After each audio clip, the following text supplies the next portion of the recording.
நீங்க எப்ப பாரு திமுகவை விமர்சனம் பண்ணிட்டே இருக்கீங்க. முதலீடு வரல, ஒன்றும் வரல, சும்மா புரிந்துணர்வு ஒப்பந்தம் மட்டும் போட்டுக்கிறீங்கன்னு சொல்லிட்டு. ஜூனியர் குப்பனாக்கு பிரியாணி வாங்குறியா சார் முதலீடு பண்றாங்க சார். ஜூனியர் குப்பனா 100 crore இன்வெஸ்ட்மெண்ட்டு 300 பேருக்கு வேலை கிடைக்குதான். அதே மாதிரி இன்னொரு நிறுவனமும் பண்ணுறாங்க, அனில் சேமியா. அடுத்து முதலீடு பண்ணுற நிறுவனங்களோட பேரை சொல்லவா? சொல்லுங்க சார். பொம்மி நைட்டிஸ், மான்மார் குடைகள், ராம்ராஜ் காட்டன் வேட்டிகள். ஏன் அதெல்லாம் முதலீடாக தெரியலையா? மைசூர் பாக்காரன்ட்ட வாங்குறீங்க, இப்போ அடுத்து பிரியாணி கடைக்காரன்ட்ட வாங்கிறீங்க. இதெல்லாம் முதலீடாப்பா. இது எனக்கு ட்ராமா பண்ணுறதுனாலும் கொஞ்சம் லாஜிக்கலாக பண்ணுங்க ட்ராமா. ஜூனியர் குப்பனா முதலீடு பண்ணியிருக்கு வேலை வாய்ப்புன்னு சொல்லிட்டு சொன்னால் சிரிக்க மாட்டாங்களா? அப்போ நீங்கள் என்ன கேட்பீங்கன்னா, அப்புறம் எதுக்கு ஸ்பெயினுக்கு போனீங்க? ஏங்க அதுக்கு லாஜிக்கலாக பண்ண மாட்டிங்களா? நீங்கள் இந்த மாதிரி ஒரு அறிவு வளர்ச்சி குன்றிய ஒரு நபரை நீங்கள் தொழில்துறை அமைச்சராக போட்டால் என்னென்னலாம் நடக்கிறது தெரிகிறதா?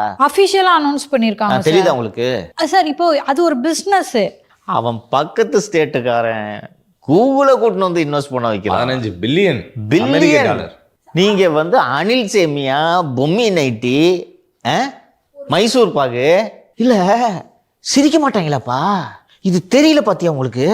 இல்ல சார், மக்களே நம்ப வச்சிட்டாங்க சார் இதெல்லாம் முதலீடுன்னு சொல்லிட்டு. அது என்னப்பா முதலீடு? பிரான்ச் எக்ஸ்டெண்ட் பண்றாங்க, அது முதலீடாப்பா?